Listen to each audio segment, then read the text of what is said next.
Good morning, Arca family. My name is Mr. Hanks, and we are continuing to roll through Unit 3, Chapter 3.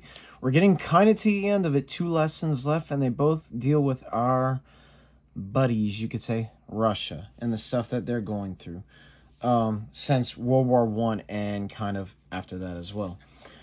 So, this lesson focuses on the Russian Revolution and kind of introduces what will kind of lead to the Palmer raids as well. So, uh, our objective just understanding the meaning of the following, any domain specific vocabulary, but I also want students to know the effect the Russian Revolution had on, different parts of the world, not just on Russia, but on the United States as well, because that's going to lead to the Red Scare. We have a bell ringer. The Russian Revolution happened during World War One. What changes did Russia go through politically? So, what do you think happened? Because you got to remember, at the beginning of everything, they were still into the czars, the dress attire that the czars wore, that like the robes and stuff like that. So, make sure you keep that in mind. We have the Russian Revolution itself. So the Russian Revolution was like two revolutions. It was a democratic one and then a communist one. The Communist Revolution was followed by a civil war, which ended in 1922, and that was the formation of the USSR, the Soviet Union, and also known as the Union of Soviet Socialist Republics. So before the Russian Revolution, Russia faced significant challenges that contributed to the downfall of Tsar Nicholas II. Its defeat in the Russo-Japanese War of 1904-1905 sparked unrest and showcased the government's weaknesses.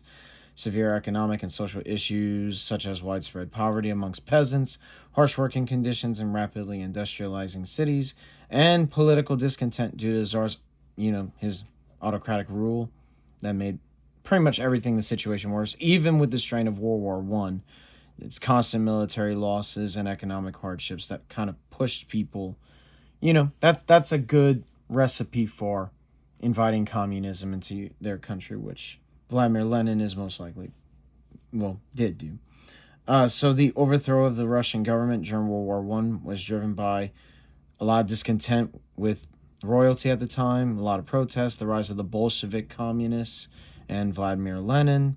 And after taking control of Russia, the Bolshevik communists introduced a centralized command economy, which is the style of economy for communism, where decision-making in factories was planned by the government in Moscow. They also established the workers' councils called Soviets, although these didn't really have any real control. It was all just for show. There was nothing really significant happening to it. So the transition from czarist rule to communist rule in Russia had some positive and negative. And while life on the czars had been rushed, the forced imposition of the communist rule also resulted in suffering and repression in the country.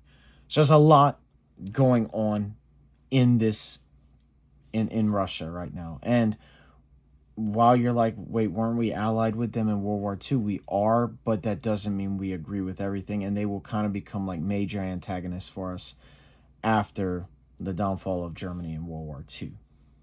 So yeah, that's kind of what you're gonna get and pull out for the Russian Revolution.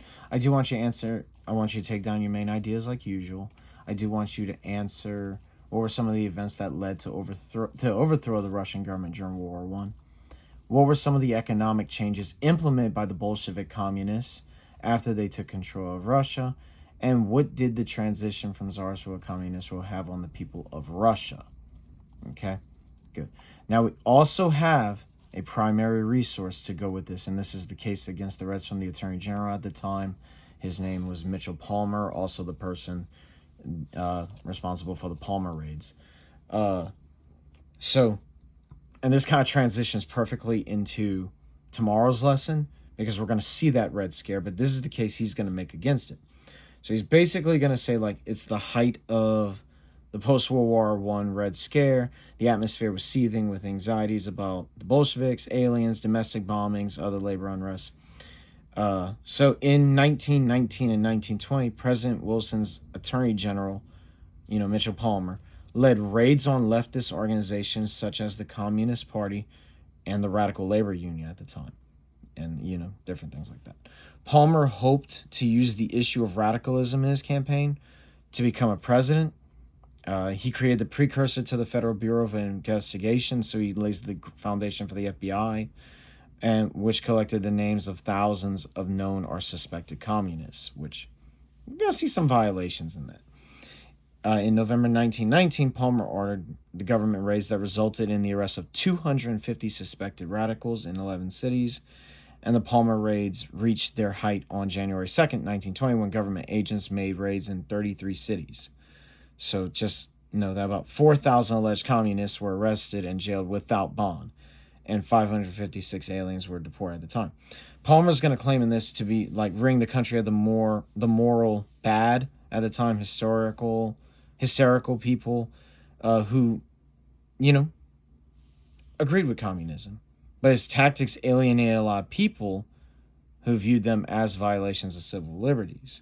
So this was kind of just where he defends the Red Scare and everything, and why it should be a very critical thing in our nation's history.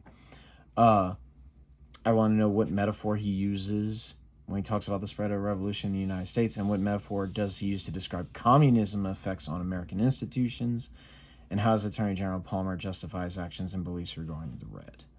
And once you get that done, fill out the primary resource analysis. We'll skip the DOK and we'll do this.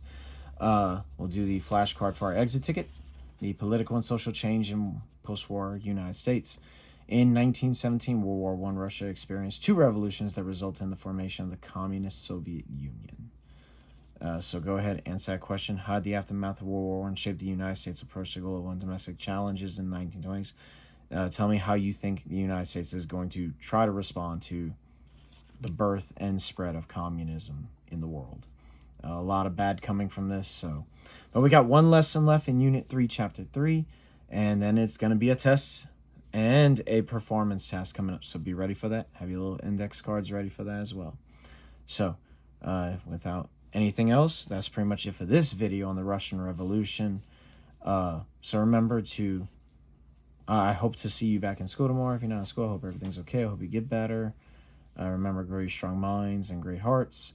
And live the arc away. Love yourselves and love each other. And be thankful for what you have. Have a good one. See you on the next video. Bye.